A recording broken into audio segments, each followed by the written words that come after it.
Hi everyone, it's Miss Clance and I am your special reader today.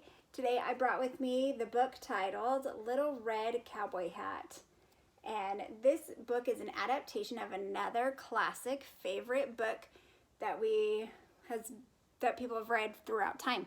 So if you can guess just by the title, Little Red Cowboy Hat, what book do you think this is an adaptation of? I can't hear your answers because I'm through the screen, but if you haven't guessed, it's Little Red Riding Hood. So sometimes authors will take classic stories and put a spin on them and put them in a new time or a new setting or both to create a fun twist on an old classic that we're familiar with, but is just enough different to be really entertaining. So as you can see, Little Red Cowboy Hat takes place in the desert or in the Southwest. So this is something that we can really connect with because we live in the Southwest and have a history of cowboys and still have cowboys today in Arizona. So there's a lot of familiar things like saguaros and the deserts and canyons and mesas. You're going to hear that referred to throughout the text. So this is a really fun take on Little Red Riding Hood, Little Red Cowboy Hat. And this is written by Susan Lowell and it's illustrated by Randy Cecil.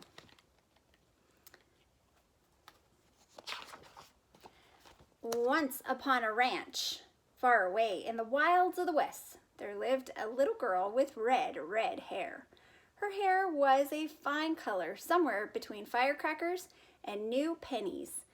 And to top it off, her grandmother gave her a bright red cowboy hat. So everyone called her Little Red Cowboy Hat, or Little Red for short. One day her mother said, "Little Red, your grandma's sick in bed. Ride over there and take her this loaf of homemade bread and a jar of cactus jelly." "Yes, ma'am," said Little Red, who loved to visit her grandmother. "Don't dilly-dally along the way," warned her mother. "No, ma'am," said Little Red. "And be careful," her mother said. "It's rattlesnake season." "Yes, ma'am." There's Little Red with her cowboy hat and her mom. You can see a rattlesnake down there. Little Red put her cowboy hat on her head and saddled her buckskin pony. She packed a loaf of bread and a jar of jelly in her saddlebag, and then she set off for her grandmother's ranch several miles away. First, she rode down into a deep canyon. Clink, clunk, crunch went the pony's feet, striking sparks from the rocks. There's Little Red on her horse, and you can see the rattlesnake. She went into the canyon, rode down into the canyon, and there she is way down there.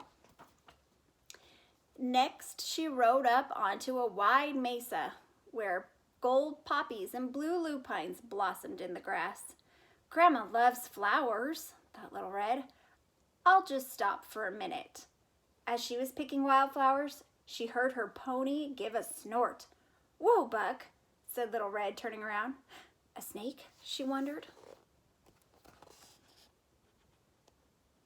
There she is picking flowers. Is it a snake?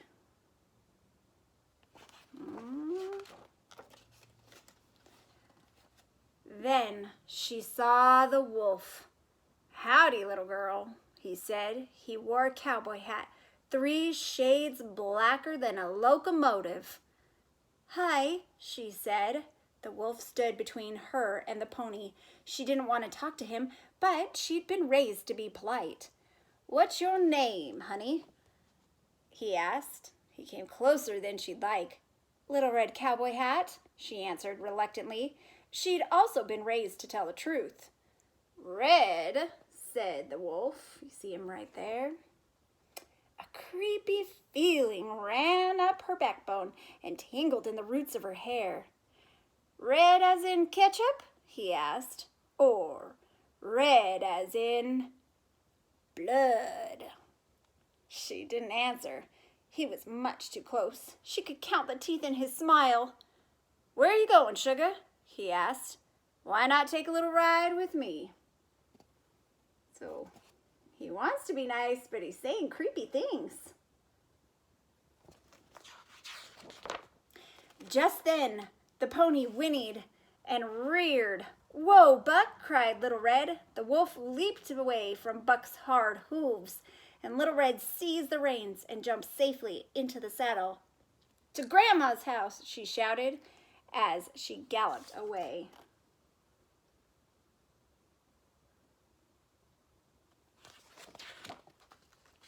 When Little Red reached her grandmother's ranch, she didn't hear a sound except the windmill creaking. Screet, screet.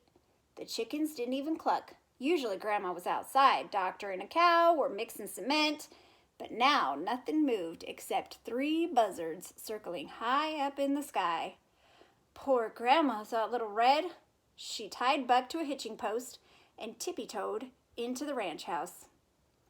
It was as quiet as a tree full of owls. "Grandma," she called softly.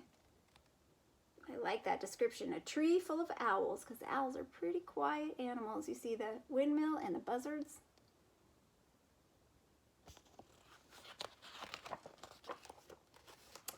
She saw a big lump in her grandmother's bed. The lacy edge of Grandma's shower cap peeked out above the patchwork quilt. "I brought you some bread and jelly, Grandma," said Little Red. "Thank you, honey bun," said a muffled voice. Thump. What was that noise outside? Little Red stiffened. Something was wrong. "Grandma," she said, "is that you?" "Of course it is, sweetie." "I can't see you," said Little Red suspiciously. The lump moved. Deep down in the bedcloths, a strange dark eye glittered. Shoot, thought Little Red. Grandma must be really sick. "What big eyes you have, Grandma," she said. "The better to see you with, Pumpkin," said the voice. Ka-thump came the noise outside again. You spy some similarities in the story?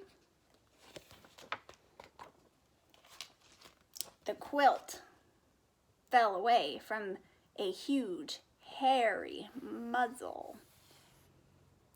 Now, Little Red Cowboy Hat knew perfectly well that this was not her grandmother. But where was Grandma? She decided to string the wolf along until she found out. So she went on bravely. "What a big nose you have, Grandma." "The better to smell you with, Dumpling," said the figure in the bed. Thump, thump. "And what sharp teeth you have, Grandma."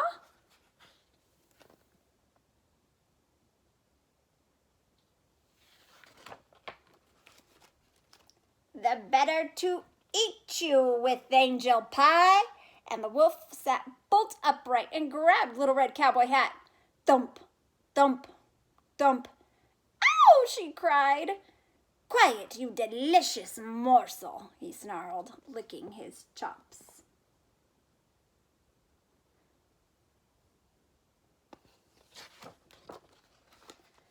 "Oh, no, you don't," yelled a familiar voice. "Get your paws off her, you varmint." And there was Little Red Cowboy Hat's grandma with an axe in her hand. She'd been chopping wood. The wolf dropped Little Red like a hot potato and made a break for the window. "Are you all right, Red?" called Grandma. "Yes, ma'am." The wolf tripped over his nightgown, and then he got stuck in the window. His tail waved helplessly behind him. Meanwhile, Grandma snatched her shotgun from the mantel. Grandma's not fooling around. "Pow! Take that, you low-life Lobo!" she shouted. "Come on, Red." Little Red leaped onto Buck and twirled her lasso. Together they chased the wolf down the road. "Tut, tut, tut," cried the chickens. "Oh, no," called the cows. "Breaking into my house," puffed Grandma. "Pow! Where are my clothes? Kablam! Getting fleas in my bed. Pow! Bam! Messing with my granddaughter. Swoosh! Boom! You'd look mighty good as a rug, Mr. Wolf. Splat!" Chasing that wolf. Later, back at the ranch, Little Red Cowboy Hat and her grandma sat down to eat their bread and cactus jelly. Now, Red, have you learned your lesson? Asked Grandma. Yep, a girl's got to stick up for herself, said Little Red. Her wind-blown hair glowed in the light of the setting sun. It was a fine color, somewhere between autumn leaves and chili peppers, and Grandma smiled as she smoothed it down. That yellow-bellied, snake-blooded, skunk-eyed, rancid son of a parallelogram, she said. This time he picked the wrong grandma, and they never had any wolf trouble around her ranch again.